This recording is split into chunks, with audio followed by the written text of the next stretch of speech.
नमस्कार साथियों, कुंजल क्लासेज में आपका हार्दिक स्वागत और हार्दिक अभिनंदन करती हूँ। तो आज हम बात करेंगे रीट वैकेंसी 2025 के बारे में कि हमारी जो अध्यापक पात्रता परीक्षा रीट वाली आपके फॉर्म फिल हो चुके हैं और 27 फरवरी को आपकी एग्ज़ाम होने वाली है। 27 फरवरी को आपकी एग्ज़ाम होगी और इसके बाद मैं एक अनुमान के आधार पर कह रही हूँ कि कम से कम 6-7 माह बाद आपकी मुख्य परीक्षा होगी। मुख्य परीक्षा हो सकती है ना, फाइनली नहीं है। मैं अनुमान के अनुसार कहती हूँ, सभी टीचर्स एक अनुमान लगाते हैं कि हाँ 6-7 महीने बाद जो आपकी मुख्य परीक्षा है वो हो सकती है। तो आपको जो रीट प्री की तैयारी कर रहे हैं वो तो करते रहिए, और जो जिनकी रीट प्री जो क्लियर है वो रीट मेन पर फोकस करें, क्योंकि रीट प्री में आपका जो कीमती समय है उसको व्यर्थ नहीं गंवाना है। अब आपको ये दिखावा नहीं करना है कि हाँ मैं लाइब्रेरी में जाके 10 घंटे पढ़ रहा हूँ या फिर घर की छत पे पढ़ रहा हूँ। आपको गुप्त में एकांत में बैठकर पढ़ाई करनी है और जो आपका लक्ष्य है उस लक्ष्य को आपको प्राप्त करना है। अब क्योंकि दिखावा करने वाले कभी सक्सेस नहीं होते हैं, तो आपको कम खाना चाहिए, है ना, ताकि आपकी नींद कंट्रोल हो सके। क्योंकि आप भर पेट खाना खाओगे तो आपको नींद दबाएगी, परेशान करेगी, तो आपको निद्रा आएगी, तो आप सहन करने लग जाओगे। तो आपको ऐसा नहीं करना है। खाना बिल्कुल थोड़ा आधा कर देना चाहिए। पढ़ने का रूटीन आपका बिल्कुल अच्छा होना चाहिए। कम से कम 6-7 घंटे तो डेली पढ़ाई का रूटीन होना ही चाहिए। 6-7 घंटे से कम पढ़ोगे तो आपको सफलता नहीं मिलेगी। फिर अगली बात है कि जो रीट प्री की कर रहे हैं उनको जो प्री की 2021-22 में और 18 में 16 में जो रीट प्री हुई थी उनके पेपर देखने चाहिए कि किस यूनिट से कितने क्वेश्चन आते हैं, क्वेश्चनों का लेवल कैसा है ना। तो मैं आपको पहले भी बोलती थी कि पुराने पेपर आपको अच्छे से क्लियर कर लेने हैं। जितनी भी रीट की वैकेंसी आई है आज तक, तो आपको उनके पेपर निकालने चाहिए। उनको आपको पेपर निकालने चाहिए। उससे आपको मतलब कि हर चीज़ का नॉलेज हो जाता है, और हर चीज़ का आपको नॉलेज होना भी ज़रूरी है ना। तो मैं पहले भी आपको 2-4-5 वीडियो बना के आपको जानकारी दे चुकी हूँ कि सिलेबस, एक तो सिलेबस और एक पुराने पेपर, ये आपके टेबल पर होने ही चाहिए। इससे आप चाहे फर्स्ट ग्रेड, चाहे सेकंड ग्रेड, चाहे रीट प्री या रीट मेंस किसी की भी तैयारी कर रही हो, तो आपके पास ये दोनों चीज़ तो होनी ही चाहिए। इसके अकॉर्डिंग आप तैयारी करो। आउट ऑफ सिलेबस आपको नहीं जाना है।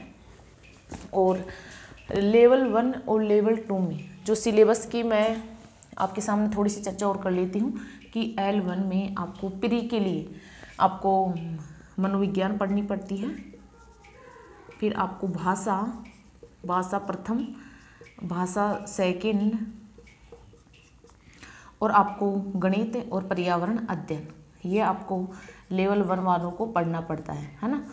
आपका यहाँ पे नेगेटिव मार्किंग नहीं है, लेकिन 5 ऑप्शन दिए जाएंगे, क्योंकि जो ऑप्शन खाली छोड़कर जो मतलब कि जो फर्जी बच्चे होते हैं और जो मतलब कि फर्जीवाड़े से जो जॉब लग जाते हैं, तो उनकी रोकथाम के लिए ऐसा 5 ऑप्शन का को चालू किया है, ताकि आप किसी भी ऑप्शन को खाली नहीं छोड़ सकते।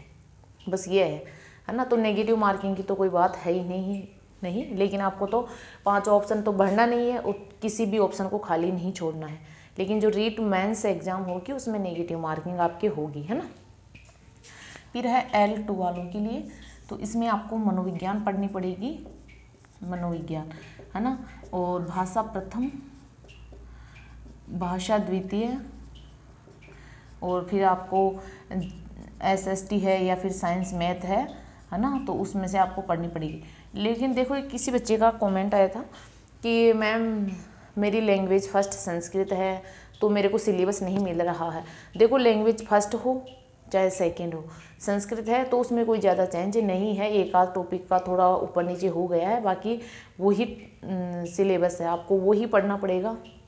जैसे आपको संस्कृत में है कारक है, संधि है, समास है, आपको गद्यांश है, शिक्षण विद्या है ना, तो वही आपको पढ़ना पड़ेगा और कोई ज़्यादा नहीं है उसमें बस। और जो मैं मेरी इस चैनल पर आपको संस्कृत है आपके पास, चाहे लेवल लैंग्वेज फर्स्ट है चाहे सेकंड है, तो एनवी संस्कृत क्लासेज इस चैनल पर आपको सभी कुछ मिल जाएगा, है ना। आपको रीट के लिए यहाँ से पढ़ लेना है, यहाँ पे सब कुछ मिल जाएगा, है ना। रीट हो चाहे सेकंड ग्रेड हो चाहे फर्स्ट ग्रेड हो, सभी के लिए यहाँ आपको मिल जाएगा। शिक्षण वीडियो की क्लास में चला रही हूँ, है ना। तो शिक्षण वीडियो आपको मिल जाएगी, कारक मिल जाएंगे, छंद मिल जाएंगे, आपको संधि समास, आपका जो संज्ञा प्रकरण है, सभी चीज़ें आपको यहाँ से मिल जाएगी। आप इस चैनल पर संस्कृत पढ़ सकते हो। ये केवल और केवल संस्कृत का स्पेशल चैनल है ना। तो आप यहाँ से देख सकते हो और आपको इसी के अकॉर्डिंग तैयारी करनी है। और आप इसी के अकॉर्डिंग करोगे तो आपको 60% लाना ज़रूरी है ना। तो 60% तो कोई इतना हाई लेवल का पेपर भी नहीं आता है कि आपकी बन नहीं पाएगी। 60% आपको लाना है ना। जो प्री के लिए कर रहे हैं, जिनकी प्री क्लियर नहीं है, तो उनको तो प्री पर ही ध्यान देना है।